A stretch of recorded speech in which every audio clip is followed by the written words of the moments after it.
des nouvelles assez urgentes et scandaleuses concernant la conversation de Donald Trump avec Vladimir Zelensky et des dirigeants européens à Paris le 4 septembre. Ce jour-là à Paris, la coalition des volontaires s'est réunie pour discuter des garanties de sécurité. Trump a alors contacté Zelensky, Macron et d'autres dirigeants européens, orientant aussitôt la discussion vers des reproches envers l'Union européenne. Il accuse l'Europe de nourrir la guerre en achetant du pétrole russe, exige de faire pression sur la Chine et évite de donner des détails concrets sur de nouvelles sanctions. Trump a fait pression sur les dirigeants européens pour qu'ils cessent d'acheter du pétrole russe et a appelé à renforcer la pression économique sur la Chine. C'est ce qu'écrit Reuters, tandis que Axios ajoute une touche politique et rapporte que lors d'une réunion en ligne avec Zelensky et les Européens, Trump a déclaré que l'Europe devait assumer une plus grande part de la responsabilité du maintien de la situation sous contrôle. Et au final, 3 médias à la fois, Bald, Axios et Reuters, écrivent que désormais les Européens ne s'attendent même plus à ce que Trump impose de nouvelles sanctions contre la Russie. Je m'appelle Alexei Pitchi. Discutons ensemble de ce sujet, mais avant de commencer. Je rappelle que chaque jour, de nouveaux reportages d'analyse d'actualité sont publiés sur cette chaîne YouTube pour vous tenir informés. Alors abonnez-vous à cette chaîne et mettez un like à cet épisode. Alors, qu'est-ce qui a été dit exactement et comment cela a-t-il sonné ?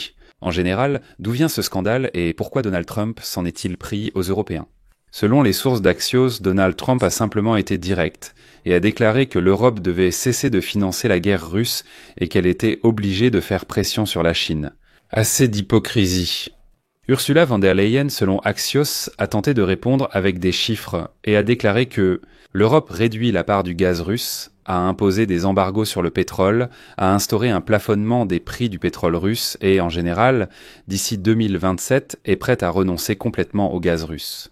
Le journal allemand Bild souligne l'ambiance après l'appel et écrit que la partie européenne ne croit plus que Trump sanctionnera la Russie, bien que ses partenaires le lui aient demandé. Et un autre détail de la presse allemande, la conversation s'est déroulée sur un ton élevé. L'envoyé spécial de Trump, Steve Witkoff, a accusé l'Europe d'être celle qui profite. Elle achète du pétrole russe via l'Inde. C'est une vieille revendication américaine de ces derniers mois, mais aujourd'hui elle a été soulevée de front dans le contexte de la réunion de Paris sur les garanties de sécurité pour l'Ukraine. Eh bien, ici, comme vous le comprenez, Trump appuie vraiment là où ça fait mal, il appuie sur le point sensible de l'Europe. Soyons honnêtes, oui, l'Union européenne a presque annulé l'achat de pétrole livré par mer, a annulé l'achat de charbon russe, mais les soi-disant mélanges gris et la réexportation via des pays tiers subsistent. En février, le Centre for Research on Energy and Clean Air notait que, lors de la 3e année de l'invasion, l'Union européenne achetait toujours des quantités significatives de pétrole et de gaz russe. Pendant plusieurs mois, les montants dépassaient le paquet d'aides financières, c'est-à-dire que les Européens payaient à la Russie plus pour le gaz et le pétrole qu'ils n'accordaient en aide à l'Ukraine. En parallèle, la Commission européenne a publié un rapport public, dont je vais citer un extrait. La part du gaz russe est passée de 45% à 18% et à la mi-2024, la part du charbon est tombée à 0. La controverse actuelle était née de cette faille. Certains montrent les progrès en disant « Regardez, nous avions 45% de dépendance au gaz russe, maintenant c'est 18%. Nous n'achetons plus du tout de charbon et nous renonçons aussi au pétrole. » Voici les chiffres. Mais les Américains montrent que non. Vous avez des failles et vous en profitez, vous continuez d'acheter du pétrole russe, mais pas directement. Pourquoi Donald Trump met-il toute la pression sur l'Europe ? Axios suit cette ligne depuis plusieurs jours. La Maison-Blanche est convaincue que certains pays européens soutiennent publiquement l'initiative de Donald Trump, mais en coulisses, ils gagnent du temps et font monter les attentes de Kiev.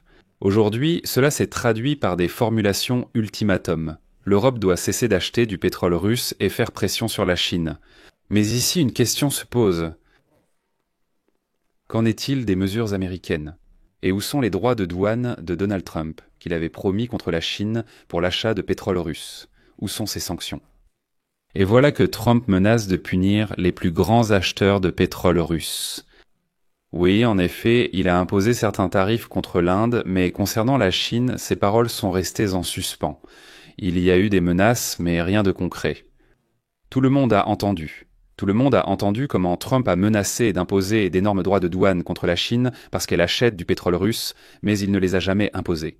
En fait, Axios écrivait encore à la mi-août que la menace de nouvelles sanctions pétrolières de Trump s'estompe, parce que cela serait douloureux pour les prix et pour les alliés. Lors de la conversation du 4 septembre entre Donald Trump et les Européens, selon Bild, ces derniers ont tenté de sauver la situation.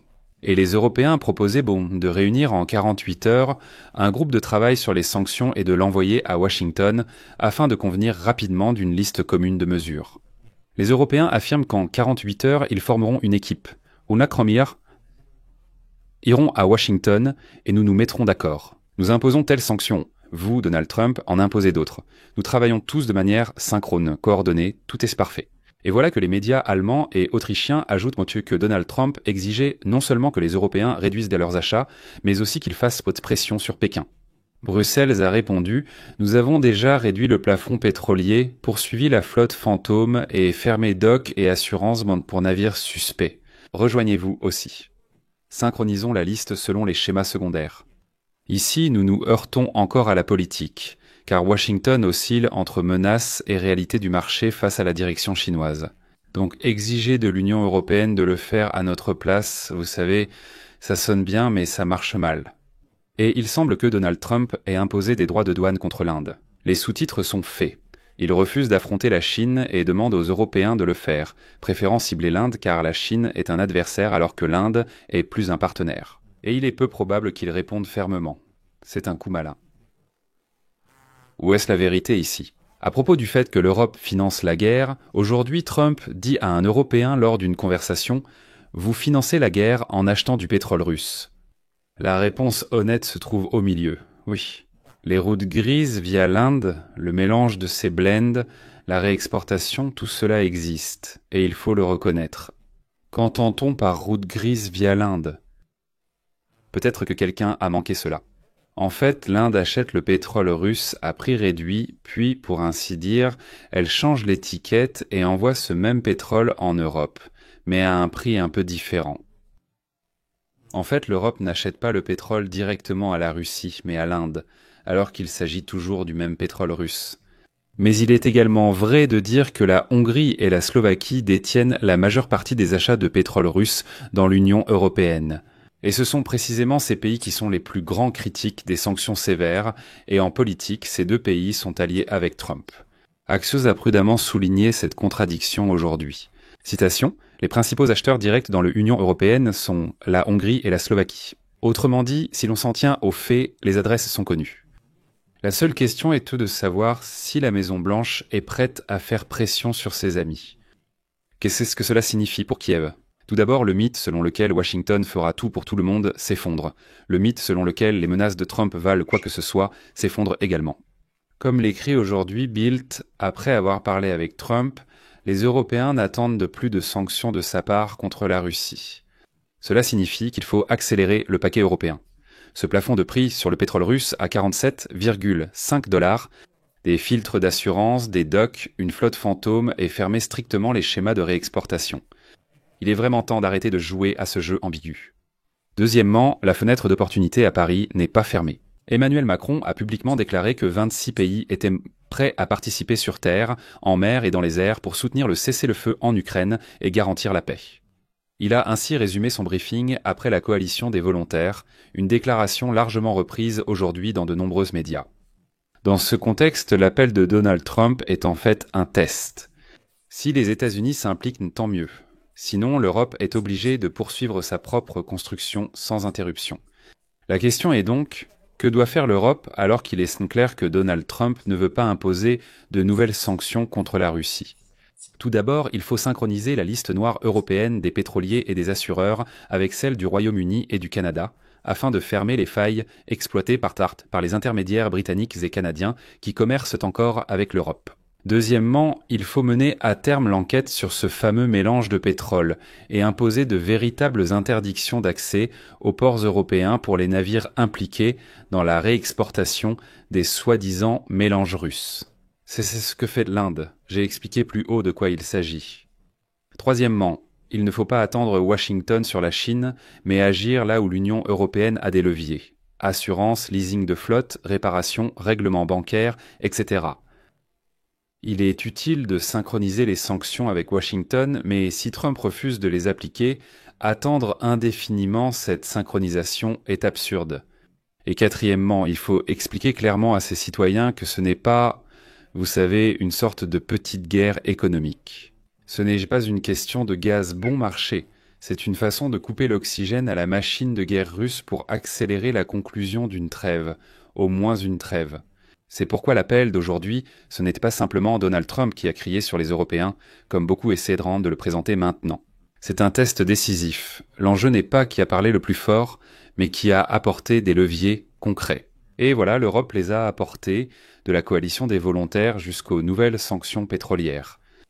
L'Europe a aussi ses torts, et les États-Unis sont à un tournant entre pression et stratégie politique. Pour l'Ukraine, la leçon est claire.